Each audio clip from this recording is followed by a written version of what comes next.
الحمد لله رب العالمين والعاقبة للمتقين ولا عدوان إلا على الظالمين. مقعي وحمزة عبد إبراهيم waxaan hay'agaasimaha barnaamijka hani himilo waxaan shantii sano u dambeysay ku hawlanayn inaan soo bandhigno ama soo ifbixino hibooyinka dahsoon ee da'yarteen maanta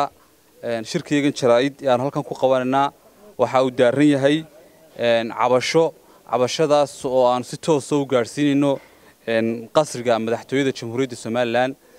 intaanan cabashadeeda soo bandhigin waxaan jecelahay ugu horeyn horta inaan u mahadnaqno madaxweynaha Jamhuuriyadda Soomaaliland oo sameeyay dhiirigelin u sameeyay dadkii hal abuurka ahaa ee dalkooda iyo dadkooda wax ku soo kordhiyay laakiin nimco waliba nusqaan leh dhiirigelinta iyo dardargelinta oo madaxweynuhu u sameeyay hal abuurka looma dhamayn waxaanay ku koobnaayeen kaliya magaalada Hargeysa sidaa daraadeed madaxweynaha iyo dad ku hareeraysan waxa fiican marka hawl la gelayo in indhaha la furo oo dalka oo dhan marka arin khuseeyo laga sheekeynayo in minsaylac ila ceelaanyo laga war doono dadka marka runtii burco oo aan maanta ka hadlayno waxa ku nool hal abuur aad u fara badan baa ku nool waxa ku nool dadka maanta curiyaashan isku dardaray kiimikooyinkan sameeyay waxa halkan maanta ila jooga 5 hal abuur mid waxa uu sameeyay architect oo ninka la yiraahdo Cabdiraxmaan Cismaan Jaamac وأنك اسمها قروح بدن للسمية وحكلو سمين للا عبد الرحيم محمد أحمد أو كنتي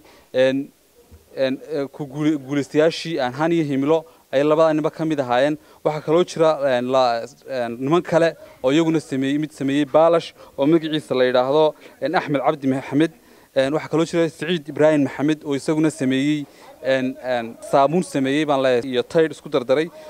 سلطان ياسين سلبان يسوون السمية حركات روح على الوجهات كراساني كنت تدك هالأبور كا وحسو كردي دي رجلتي أي تدك دجودا هلين مي هلين دجذب بان رنتي ترسدان مركا وحن رجين هدي لا يكرديجو إن باقيجا سقروح بدن لوجو صوت شبابه ده صابت اللي وجود بينا نلاقو ورما ما أنت إن الوربعين تهرني معنا وحكور رئيسي رنتي وحن لصق حريني dadkii arinta u igmanaaban la soo xiriirnay waxaan baaq cabasho u dirnay la taliyaha madaxweynaha ee arrimaha bulshada Cabdiwaaxid arinta loo xil saaray ilaa imikana jawaaban ku sugaynaa arinka maalintii madaxweynuhu dhiirigelinta qabtay waxay ahayd labadii bishii afraad bay ahayd maanta bishu waxa weeyaan waa 26 ka casharuntii waxaan ku dhur sugaynay in loo soo jawaabo markii loo soo jawaabi waayay daruuri bay noqotay inaan halkan soo istaagno madaxweynaha oo uga mahadnaqaynaa inuu hal abuurka dhiirigeliyo laakiin hal abuurka uu dhiirigeliyo Hargeysa kaliya haayeen Hargeysa kaliyana wadanku maaha wassalaamu calaykum waraxmatullaahi wabarakaatu bismillaahir rahmaanir rahiim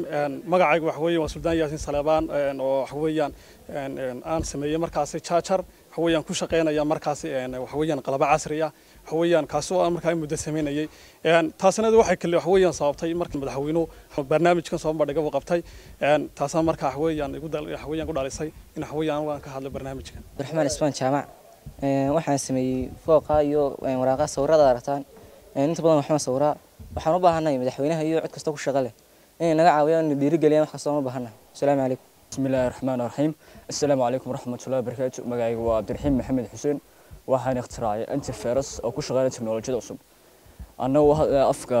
dhalinyarada reer Burco waxaan ka codsanayaa madaxweynaha in dhiirigeliyo gacan qabto insha Allah aniga magacaygu waa Saciid Ibraahim Axmed waxaan ikhtiraacay saabuunta waxaan u baahanahay in la gacan qabto oo la taakuleeyo ma hadda dadka wax soo ikhtiraacana Hargeysa oo qura kuma koobna wadanka oo dhan way joogan waxa laga yaabaa waxa ay soo ikhtiraaceen wax ka badan oo ka wanaagsan oo wadanku u baahan yahay in laga helo gobolada kale marka waxaan u baahanahay in dhiirigelintii madaxweynaha uu fadhiyay dhalinyarada la midka ah Hargeysa jooga inaanu barkayga helno annaguna magacaygu waa Axmed Cabdi Maxamed كل واحد سمية مان صبر دقي وبالشكا وحنو بهنا عنا قاعد قبته وجوهري مدحونات جمود الصوماليلان كاسو صبر دقي أما الشيء إن قبان دونا برنامج دليل الصوماليلان هنكودي واحد صبر دقي عم بكرو قاعد دونا مدحونين وحش الشيء أما وبندقي إنه جمود الصوماليلان أردن نتوقع صبر دقي أو ملص كوك يعني تاسلوا بين أورا كنا ودكون هالجسوا قرا معها Hargeysa qura soo badhigtay laakiin gobolada Soomaaliland wixii burcabarta ka soo xiga dad baa ku nool waxyaabo fara badan intana qura ma ahay soo saari kara insha Allah waxaan rajaynayaa in madaxweynuhu ku soo jaabi doono baaqayga aad iyo aad bad mahadsantiin maanta baaqaygan ama shirkaygan jirayd waxaanu kaga hadlaynaa hal abuurka iyo dhiirigelintii barnaamijka madaxweynuhu sameeyey oo aanu dhicin si cadaalad ah iyadoo gobolada ama gobolka Maroodijeex oo aynu naqaano inta badan inay kooto ugu xiran tahay dhiirigelintii dhalinyarada ama wixii dhaqaalaha taasna waa mid gaf ku ah dhalinyarada reer Soomaaliland ee hal abuurka la timi madaxweyne waxaanu kaaga mahadcelinaynaa sidii aad kulanka dhiirigelinta ku dhacay aad u sameysay waxaan rajaynaynaa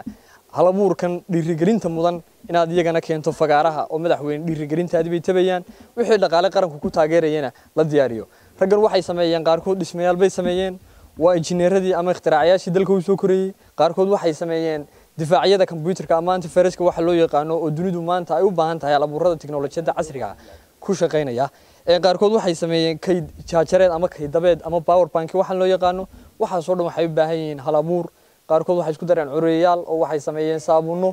tayd waxa soo dhan waa dhiirigelin waxaanay iyagoo dhalinyaro ama hal abuurka ay radada yar ay diyaar u yihiin inay dalkooda wax soo saaraan oo laga maarmo wixii dabadayna geemanayay madaxweyne taa waxaanu arkaynaa waliba Cabdiwaahid Cabdiqaadir oo aad u xil saartay inuu barnaamijyadan soo abaabulo inuu ka dhagaadeegay baaqi ay u direen